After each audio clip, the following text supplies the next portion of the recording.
For about 4 weeks of your life, you had a tail, a real one, 10 to 12 vertebrae at the base of your spine, then your body deleted it before you were born. That little bone you're sitting on, that's the receipt. Here are 8 evolutionary leftovers still inside your body. Number 1, the tailbone. Between weeks 4 and 6 of your development in the womb, you grew a tail, not a metaphorical tail, an actual tail with vertebrae. It was most prominent around day 31 to 35. Then, by week 8, your body reabsorbed it and fused those bones into your coccyx, the tailbone. It's about the size of a quarter, made of 4 or 5 fused vertebrae, and it's been hanging out at the base of your spine ever since. Now here's the thing. 23 babies have been born with actual vestigial tails since 1884. These tails have nerves, blood vessels, fat, and muscle.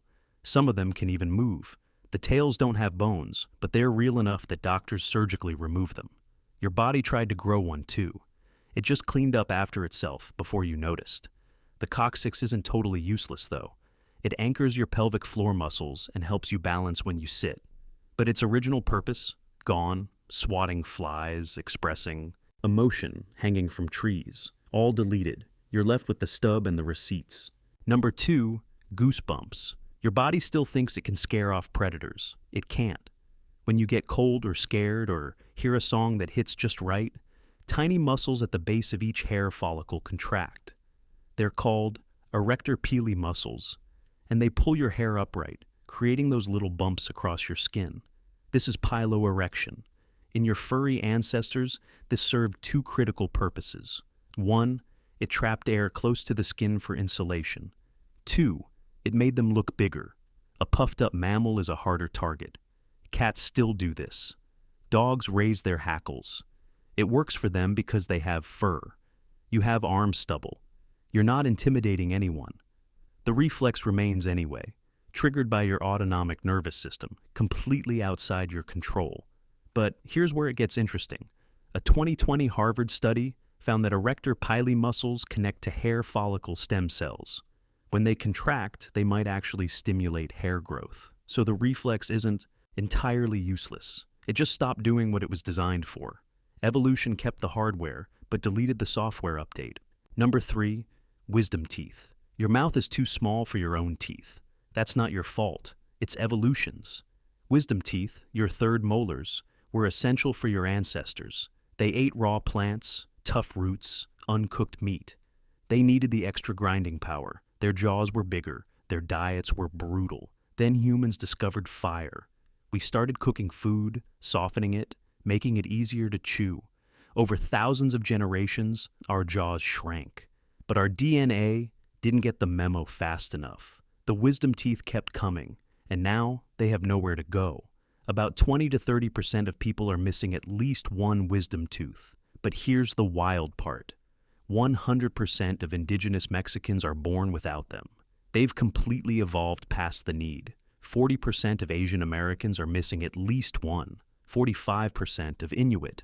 Evolution is actively deleting these teeth from the human population, just not evenly. If you still have yours and they're causing problems, congratulations. You're a living fossil. Number 4, the third eyelid. Go look in a mirror right now. Look at the inner corner of your eye. See that little pink crescent-shaped fold? That's your plica semilunaris. It's what's left of your third eyelid. Most reptiles, birds, and amphibians have a nictitating membrane. It's a translucent eyelid that sweeps horizontally across the eye, clearing debris, keeping it moist, protecting it during attacks. Sharks use theirs when they bite prey. Birds use them to feed their chicks without getting pecked in the eye. Camels use them to block sandstorms. Yours just sits there. Humans and most primates lost the full membrane somewhere along the evolutionary line. Only one primate, the Calabar angwantibo, still has a working one. Yours still helps a little with tear drainage and lets your eyeball rotate more freely. But compared to what it used to do, it's basically retired. Darwin listed this in The Descent of Man in 1871.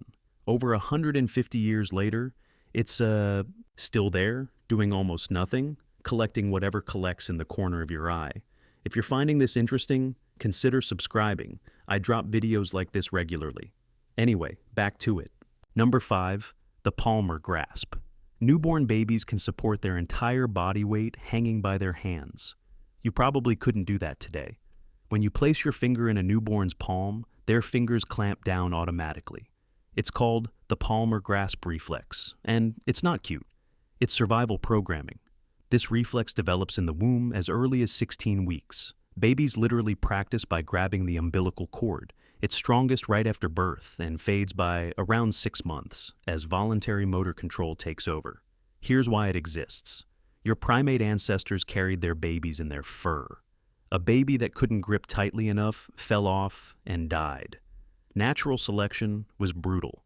Researchers tested this. Human newborns can hang from a horizontal rod supporting their own weight for at least 10 seconds using grip alone. Monkey infants can hang from one hand for over 30 minutes. That's the standard your ancestors were held to. The reflex is vestigial now. You don't need to cling to your mother's fur anymore. But for a brief window after birth, your body still remembers when you did. Number 6, hiccups.